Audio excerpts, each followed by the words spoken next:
Yo, what up, everybody? It's your boy, the Kryptonian Saiyan here, bringing you a review for One Piece, Chapter 71. Oh, man. I gotta say this, man. So, this chapter definitely confirms that there's still some good inside of Nami. I'm glad to hear that. And again, that's my girl, man. So, really glad to hear that. And at the end of the chapter, she's actually letting Zoro go free. So that's pretty cool, man. I kind of saw that coming because she told Arlong that she would take care of him. But just to backtrack in this, man. So the chapter starts off with Usopp and Nami's stepsister talking, and we find out that Nami willingly joined Arlong. And the thing on it is when she willingly joined, it was after her parents were killed by Arlong's men, or rather the person that raised her and her stepsister together. And Nami has the reputation for being some kind of witch, you know, cold-blooded and heartless, and Usopp buys into it, and it makes sense. But at the same time, I'm gonna put some of you younger guys up on some game, right? If you'll pay attention to how Nami's sister is talking to Usopp's, look, just pay attention to body language. She's leaning in towards him, and she's acting like she's interested. And in a way, she is interested in what he's saying. And at this point, you know, she's doing the talking. But right here, like, she goes from, you know, slightly disinterested to her face is changing when she says that, when Usopp says, hey, she was fooling us the whole time. She was only after our treasure. And he gets these flashbacks, these memories. Nami kind of laughing and, you know, yucking it up with him. And right there, her eyes change. You know, they light up. And she says she was friendly, the witch. But if you'll just look, like right there, that's the first time he's really gotten her interest. And the reason why I'm going to point that out is one of the things you have to watch with women. And I don't say this to be sexist. This is on my personal experience, right? With women, they're interested when they're talking about themselves, and they're interested when they're talking about something that directly affects them. And once you start talking to them and you don't hold their attention on what you're saying, they all do that thing where they kind of get a little disinterested and they start thinking about what they want to think about. And in this case, you can tell that she's playing him. She's playing him to get more information. And I thought that that was really cool, but she comes out of character when Usopp says, hey, like, she was, you know, laughing it up with us, and she helped fight to protect my village. And right there, like I said, when you look at how Nami's stepsister's eyes lit up, you know she wasn't expecting that. So it threw her for a wrench. And I thought that that was really cool. And I think it's very appropriate that it's Usopp that does that, because Luffy would have been too hot-headed. And Zoro would have been too hot-headed. Luffy's the oddball. Because I could see Luffy saying, well, I'm going to bring her back and she's going to rejoin my crew. And just that stubbornness, I don't think it would get that. Because with Usopp, just that reaction is so passionate that I think that's what reached. And in my experience, anytime you're overly passionate, that's something that women really, really, really resonate towards. And I'm not talking about if you're just trying to pick somebody up. I'm talking if you're talking. If a woman can tell you're passionate about something, you're more likely to have her attention. So I thought this was pretty cool. But, you know, moving back into the chapter, this was my thing. When Zoro is being interrogated by Arlong, right, he's talking a lot of shit. And I like that.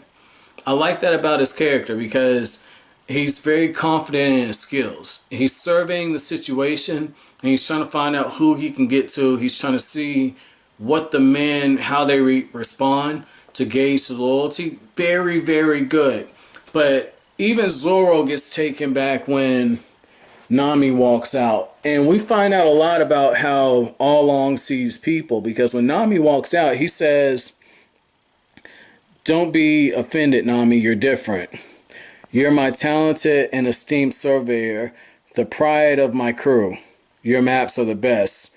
Nami says, my brain's just different from yours. It works.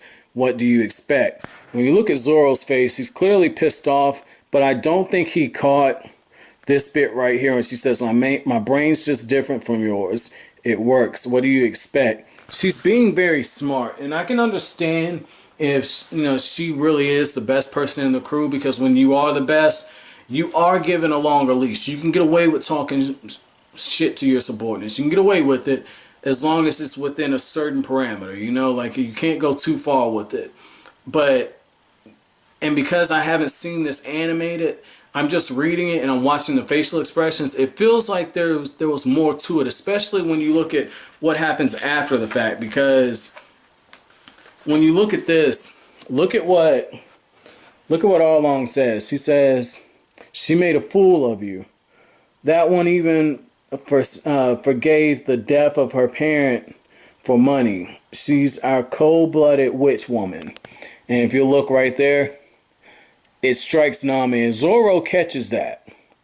He catches that right there because Nami's face betrays her. But the thing about that is Nami has ulterior motives. That much is true. And Zoro, true to his credit, that's why he jumps into the water. And I thought that was pretty cool because if you look right there, Nami's face is betraying her. And the thing about that is like, she automatically kicks the heels off and she goes to save him. And I thought that spoke volumes because, like I said, there's somewhere inside of her that good is still there. And again, like based on my experiences, I mean, women emotionally, they're more complex than men.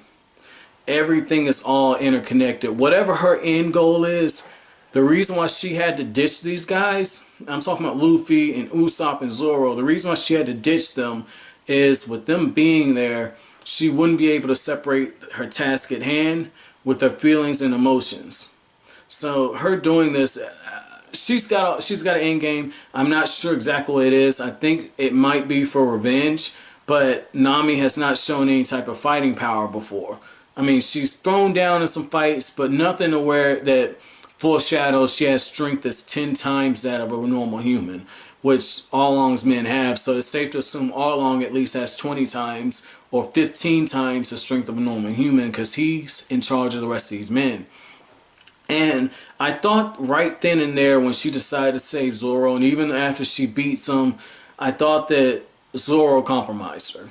Because if you look, Arlong asked her after the fact, what should we do with him? And Nami says, I'll throw him in jail. Throw him in jail, I'll deal with him.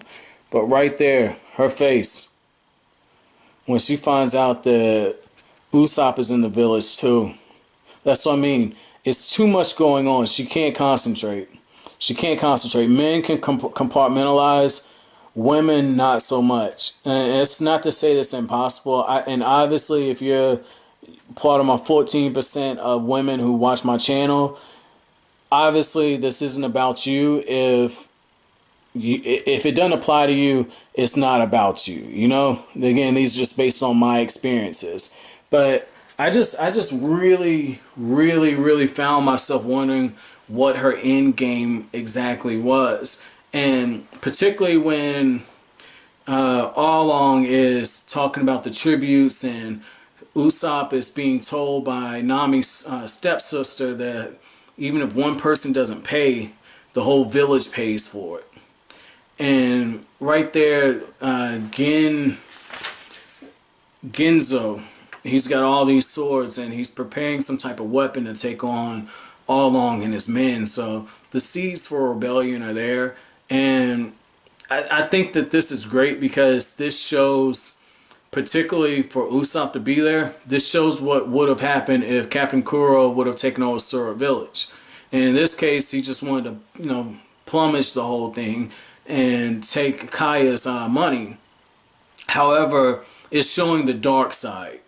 We saw the lighter side of like Kuro plotting and planning and being foiled. Now we see a pirate who's followed through with pillaging and has occupied a village.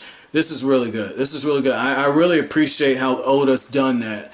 Shown the light and the dark side of the coin. This was really interesting right here.